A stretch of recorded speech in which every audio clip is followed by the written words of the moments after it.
So I've made 2 layers of guitar on my loop station. I'm not a guitarist, so if it's out of tune, I'm very sorry.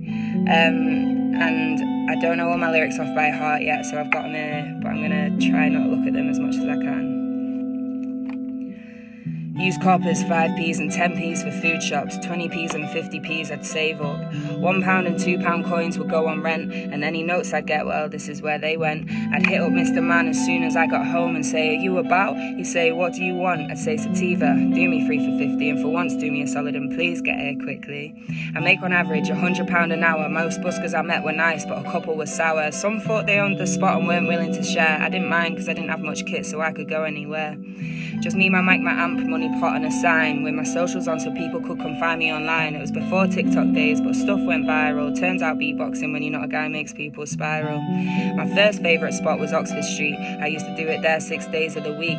Outside of Oxford Circus Station, I met so many people from so many different nations, connecting me with parts of the world I hadn't been. Live beatboxing, yeah, they'd never seen it. I'd get currency and coins from every country, and I've kept them all, hoping I'll get there at some point. I had a woman say, thank you for doing this, because if I did this in my country, I'd get arrested. She passed me 20 quid, see, I didn't realise how much freedom I had till moments like this. There's every type of person on the street. I've had people give me $100 bills and others 1p. Some people smile, some people shout shit, but I love the unpredictability of it. I've had people who didn't like what I was doing unplug my mic in the middle of my set. I've had a little girl put a hand on my speaker to feel the beat because she was deaf. I've made friends with homeless people whose stories and faces I'll never ever forget. I've had multiple people think I was homeless myself and been kind enough to offer me a bed. I've had all sorts put in my money box, not just money but business cards, drugs and socks, people writing love notes and shooting their shot, flowers, jewellery, bread, you name it, I've had the lot. Busking in regular spots, I see regular faces. They quickly felt like home, those familiar places. Forming community in non-communal spaces. Making friends with homeless people on a daily basis. I'd say, oi, what you doing? After they insist they empty their money pot into mine.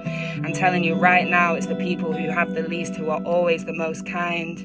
I'd drop my speaker off at home, then go back to Oxford Street with a suitcase behind filled with food, water, toiletries and chats. Because I could and it just felt right.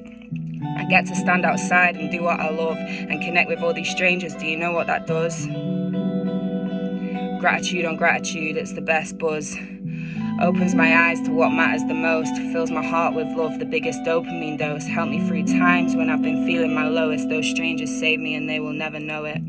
It's a lonely life as a solo act. Not got colleagues or bandmates or routine in my days. I've struggled with the loneliness. No one to share this special journey with. My most cherished memories are with strangers whose names I don't even know. Go busking on my own and get home on my own. So those moments with strangers in between meant the world.